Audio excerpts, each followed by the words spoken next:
Alright guys, a little late on this one because I was casting one of the PCS tournaments yesterday. And again, if you are catching this early Saturday morning, tune in 2 p.m. Eastern Standard Time over at my Twitch channel. Shit just works. Link will be in the description below. I will be casting the last chance qualifier for the PCS trophy with the grand finals happening next weekend. Same time, same bat channel. So tune in. Myself and Boulevard will be casting. But before we get to that in a little bit, right now we got a new champion revealed. It was actually revealed yesterday, and that is Lulu. So, as always, everybody, if you're new to the channel, do not forget to hit that subscribe button, smash the like button if you do like Lulu, you think she's going to be an OP champion. And without further ado, let's get into all these new cards that they revealed yesterday.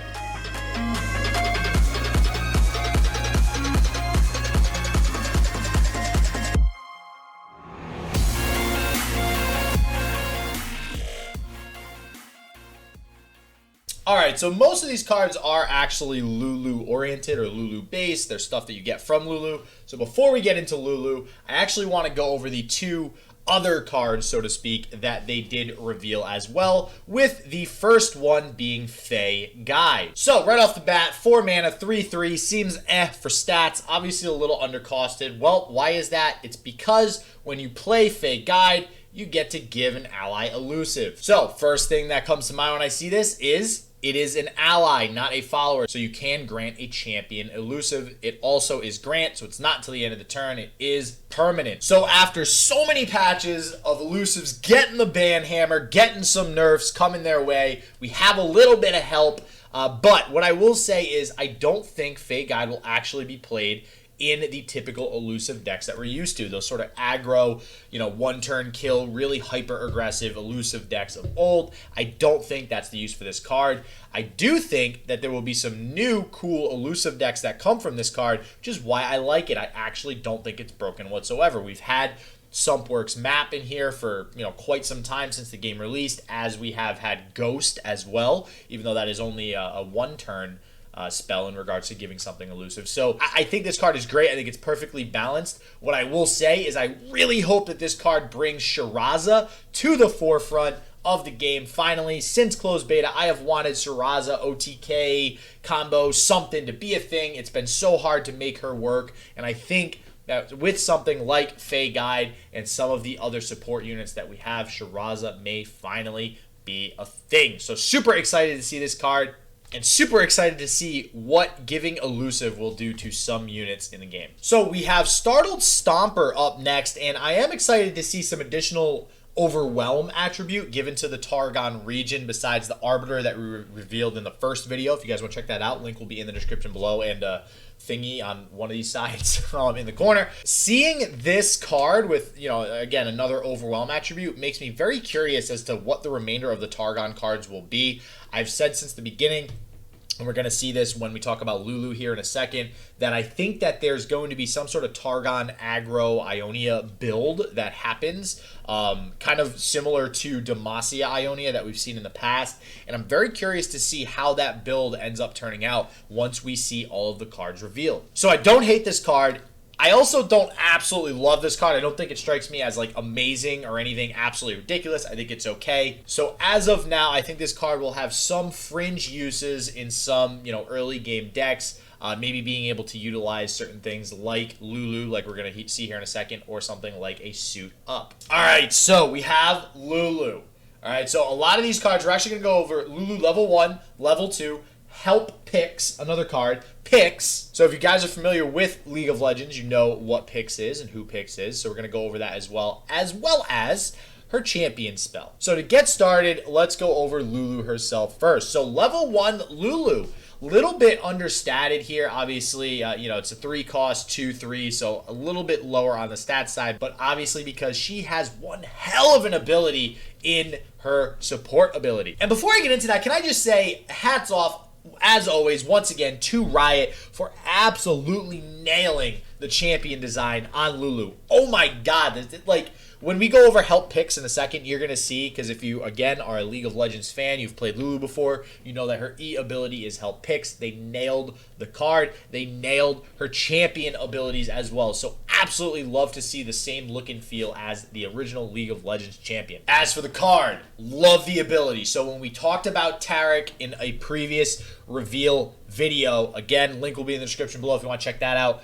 We went over the fact that they needed or they being Targon, a 3-cost support unit, and bam, we got it. We have ourselves a 3, better yet, a 3-cost support champion that will be able to be played alongside Tarek. So this further supports the Targon Ionia archetype, which obviously seems pretty clear right now when you look at all the cards that have been revealed. I do think that this Targon Ionia idea, I think it's going to kind of be like the new Demacia deck. So I've kind of given crap to Demacia in the past while casting it and talking about it. It's kind of just like that easy deck to play, right? Like you draw your hand, you match the numbers on the cards with the number of mana you have, and you put them on the field and you attack. Like that's the game plan.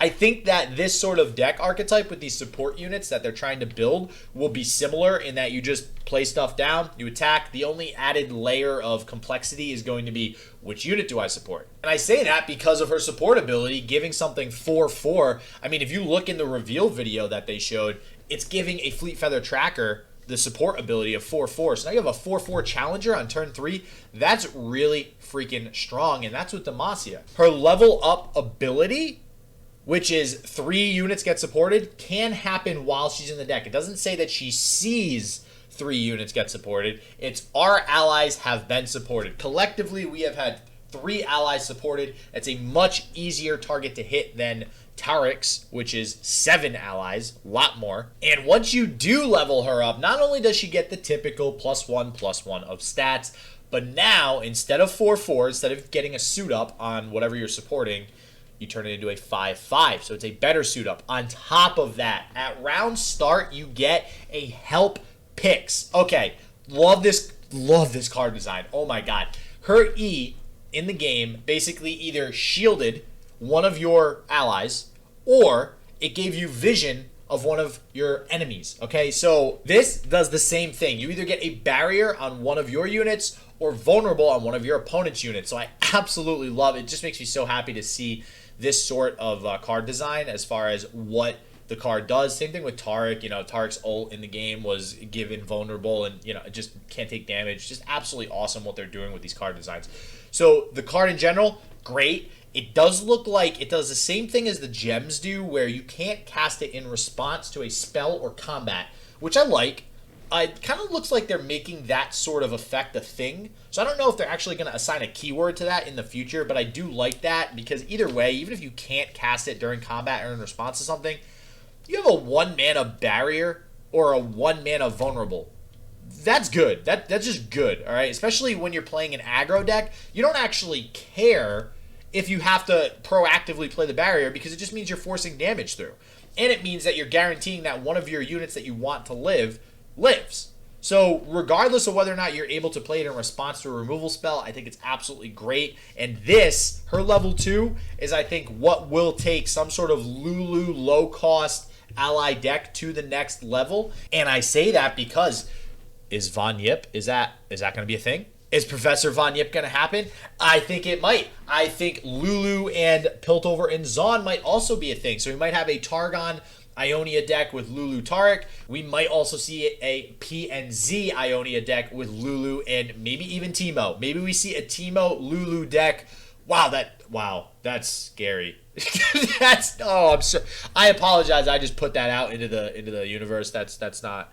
Oh God, what have I done? Oh no. Okay, so I'm just gonna try to forget that I just said that. You guys too. You didn't hear that. Didn't happen for me. I am gonna try Professor Von Yipp. Yeah, I'm gonna be that degenerate. So, Pix on the other hand, which is also technically associated with Lulu, but it is its own card. This is a card that I'm much more disappointed in right now. It's basically like a worse Cythria or Jagged Butcher. Like, I just don't really like this card at all. It ends up being a 2/2 after conditionally. Like, it's a conditional 2/2, Whereas Jagged Butcher or something like Bark Beast is a conditional 3/3 for a 1-drop. I don't think this card is statted properly. I think it's either going to go up to like a straight 0/2 or something like that, or even a 0/3 for 1 mana, and then have the support ability, or the support itself goes up to like 3/1 or 2/2. So I think this is going to get some sort of buff in the future, but for now it's actually pretty bad, because if you did need a 1-drop support type card, that's Flower Child. And there's just way better 1-drops to play than Pix. And last but not least, we have Whimsy. And Whimsy will be Lulu's champion spell. The one we have, I think, is just the regular common version of Whimsy, but obviously she has a champion spell version as well, which will shuffle a Lulu into your deck. This card is so good. We saw Deny version 2.0 come out for Targon in a previous reveal. Again, link will be in the description below.